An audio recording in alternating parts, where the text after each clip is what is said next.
Brothers and sisters, ladies and gentlemen, please welcome the Honorable Seamus O'Regan, Minister of Labour.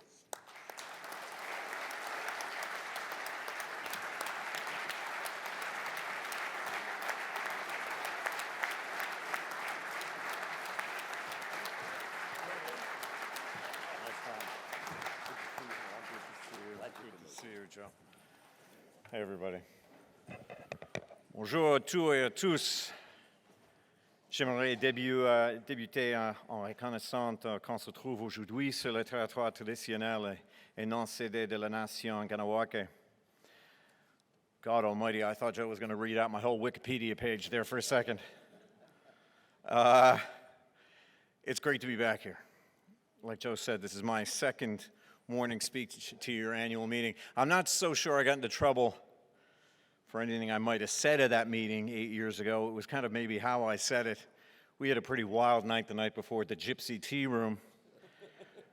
I think some people may know that I've put my wilder days behind me, but my relationship with LiUNA and with Joe and with all of you remains as strong and tested and as strong as ever. First of all, Joe, congratulations on yet another promotion. I don't know when you start not getting promotions, but my gosh, Canadian director now. And the fact that, because I check your Twitter, I have you alerted, actually. If you move, I want to know about it. I'm like your wife, yeah.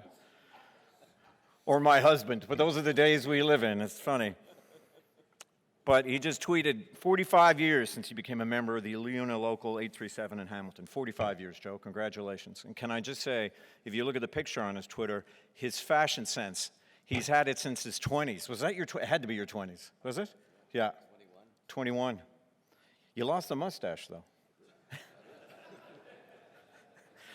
But not the fashion sense. The amount of time that Joe has given, his effort, his advocacy for workers in this room, right across the country for nearly half a century, it is remarkable, my friend, and I am very proud of you.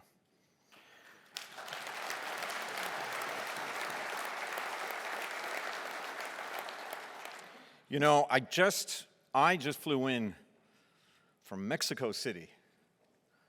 I'm getting smirks already, like, good for you. I didn't get a chance to do much other than meetings. But let me tell you, when I was there, I saw the value of unions. It was even more than that. It was like going back in a time machine to a time, perhaps in this country, when the union movement was just getting going. They are tearing up collective bargaining agreements in the tens of thousands, because they don't believe that they were relevant or legitimate, that members did not legitimately vote on them. And we have seen greater labor reform there as unions are being built, and independently workers are forming unions before their eyes. It is something. It is watching a nation, hundreds of thousands, millions of workers discovering the power of a union for the first time. Not as a group or an entity that may have been too close to government, that may have been too close to companies, but a legitimate voice for workers. You know, you look back at what we did with NAFTA. Now, you look back at NAFTA, think when there was a President Trump who wanted to rip up NAFTA, our most important trading agreement. And not only did we get NAFTA renewed, NAFTA Plus, but we included two new provisions that nobody thought we could do. One, increased environmental standards, and two, labor standards. The very first time in our country's history that we included labor standards in a trade agreement. So that is now a fundamental part of the new NAFTA, or TMEC as they call it in Mexico. And we are funding Canadian labor organizations in Mexico to lend their expertise to these fledgling unions. I spent a day at a worker center in downtown Mexico City. Unifor is there at this particular site, and they're working with SILAS, which is a local labor organization. They're helping them get informed of their rights, to organize, to grow union membership, and to collectively bargain for better. So I was there watching teachers teach new teachers to get out into the field in factories and farms in Mexico so that they can understand their rights. Mexico right now is leading the biggest labor reform in the country's history, and this is good for Canada. It means no more lowest common denominator. That's not where the Mexican worker wants to be. They want to build up. They want to get to where we are. In fact, they're pretty ambitious. You know, we have free trade right across this country. Our supply chains are so tightly linked. So when we raise the value of labor there, we raise it right across North America. And these are people, I met them, who are putting their lives on the line for unionism. These are people out in the field. These are people in factories where they are not allowed. I said to them when I spoke almost literally on the back of a truck, speaking to them in an alleyway in Mexico City, it's all right for me, Minister of Labor. It's my full-time job. The people I was speaking to have full-time jobs on farms, in factories. And yet what little free time they have for them and for their families, they spend trying to start new unions in Mexico, to have their work valued. It was remarkable to go back to basics. We believe in unions. This government believes in unions. We were schooled on it, and we formed a very tight alliance back in 2015 and in the years before. And it has borne fruit. What I want Canadians to know is we are here for unions because we believe in them. Now, I know I'm preaching a little bit to the choir here, but believe me, we believe in unions. We believe in workers. Right after our budget this year, I made my way over to your training center in Hamilton, the LiUNA local that Joe joined in 1976. And you know, look, to an outsider like me, what you do borders on magic. I mean, you know, I get a bit stumped by an IKEA chair. Bloody Allen keys. Anyway, building bridges, building buildings. I can't even imagine a shed. The more I learn about what you do, the more I appreciate it. And I do appreciate it.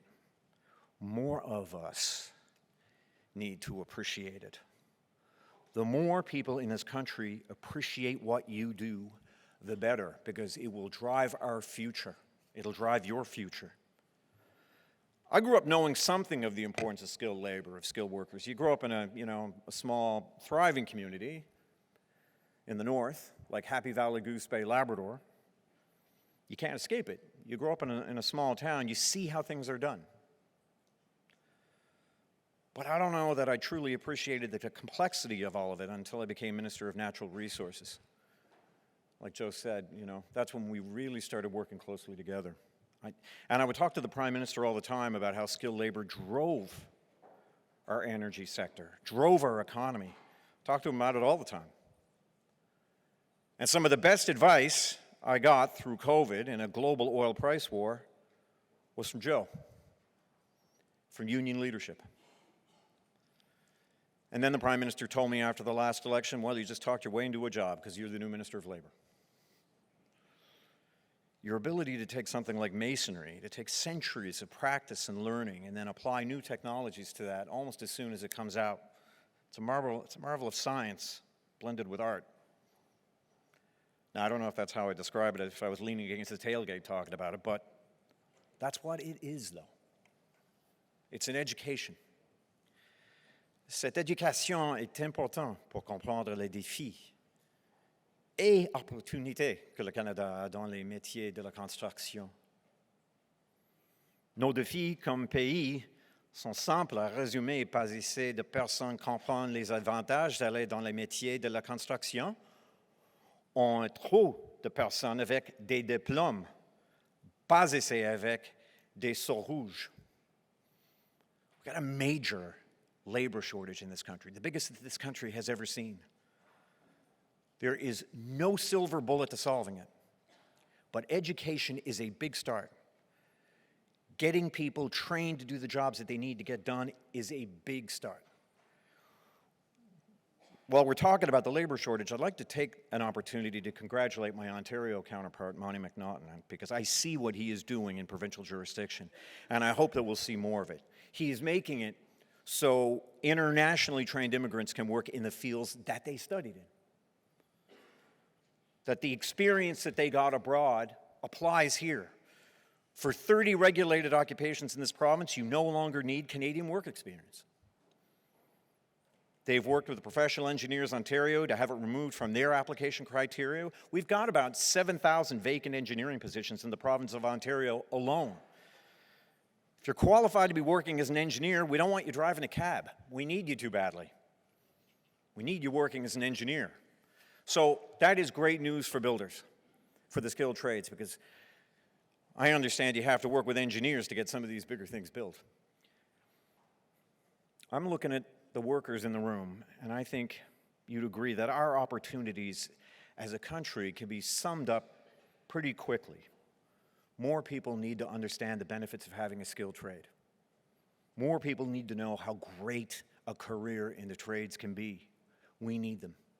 We need hundreds of thousands more skilled trades workers in the next 5 years alone. Hundreds of thousands. We have the biggest labor shortage we have ever seen in a generation. So, how can we help you do the work we need to get done today? How do we help you train up the next generation of LiUNA members? How do we do that? Simple. Put our money where our mouth is. We are turning out 5 new green tech tax credits.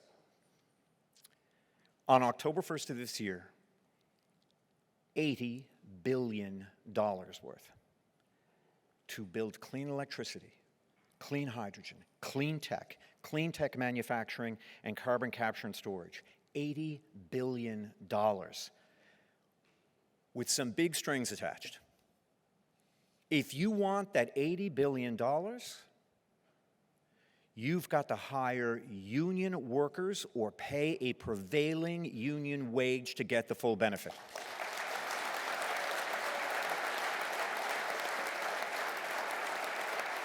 It's big. It's big.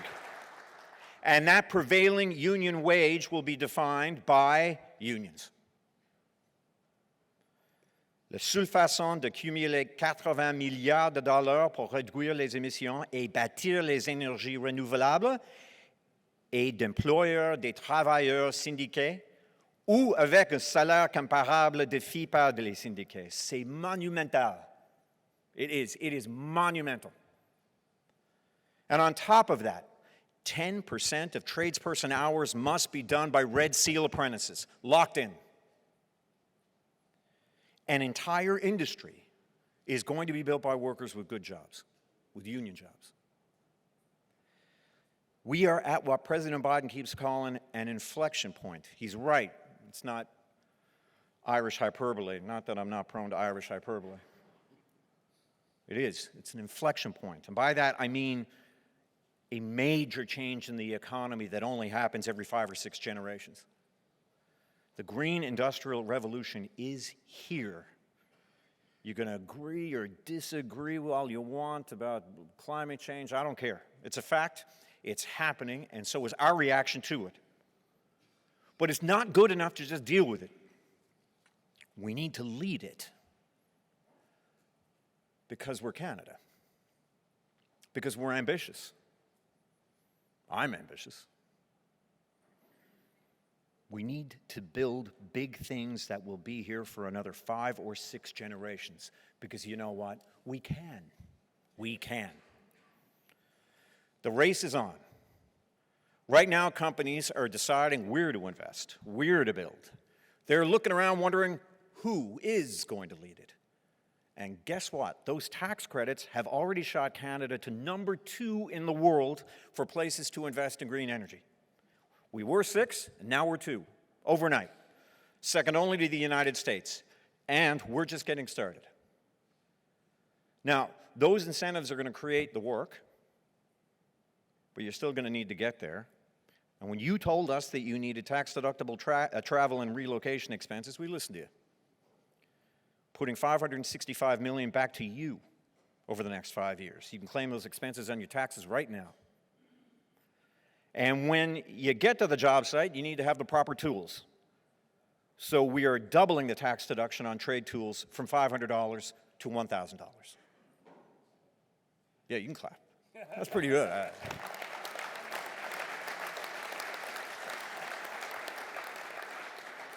We're putting $25 million into the Union Training Center program every year, UTIP. We're putting $1 billion annually into grants, loans, tax credits, and EI benefits to support apprenticeships. We're passing a law, we've passed a law that allows for 10 paid sick days for workers in federally regulated industries.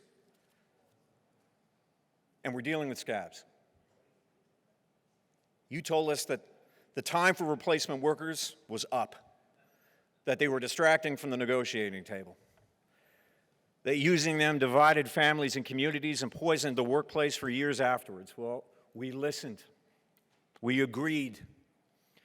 Legislation banning replacement workers will be introduced in the House of Commons by the end of this year.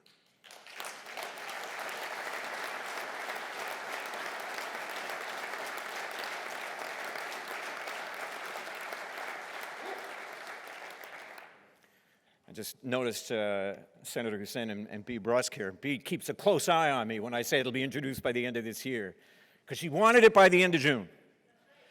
We'll get it done right. It will be by the end of this year. Now, those last two things that I mentioned to you are federal rules, but our hope is that the provinces will realize that it is the right call to make and that they'll follow our lead.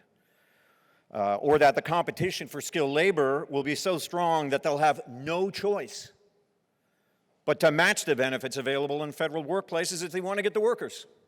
We think that these two things give us a competitive advantage. In a tight labor market, people are marching with their feet. We think that this gives the federal government and those working in the federal space an advantage. And we challenge provinces to meet us, not just because it's the right thing to do, but because it's the smart thing to do. Because workers will go where they are wanted. You will go where you are appreciated. Ces deux règles sont de gouvernement fédéral, mais on espère que les provinces vont suivre notre exemple. Ou que la concurrence va être si forte qu'elles ne vont pas avoir d'autre choix que de s'aligner sur les avantages offerts par le fédéral. Car les travailleurs vont aller là où ils sont le plus désirés, les plus appréciés. All the changes that we have made, all the investments we have made, all of these things have come from you. We get our best ideas from unions. We get our best ideas from you. You know workers, you are workers, and you know what you need.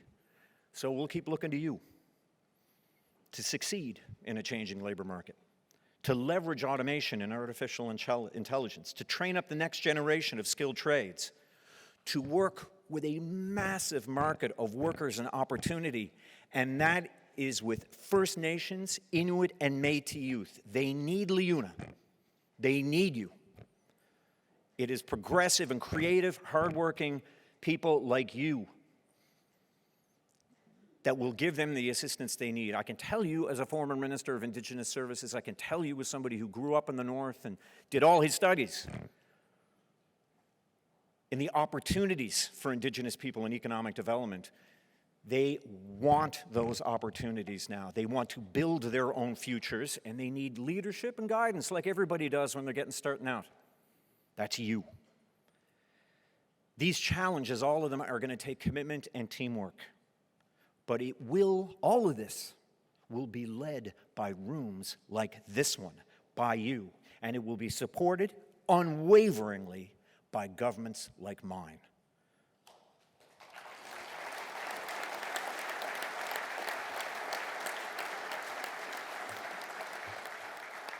I want to thank you for this opportunity to speak to you, and now I'm going to let you get back to work, and I'll try and get back to work supporting you. Thank you all very much. Thank you.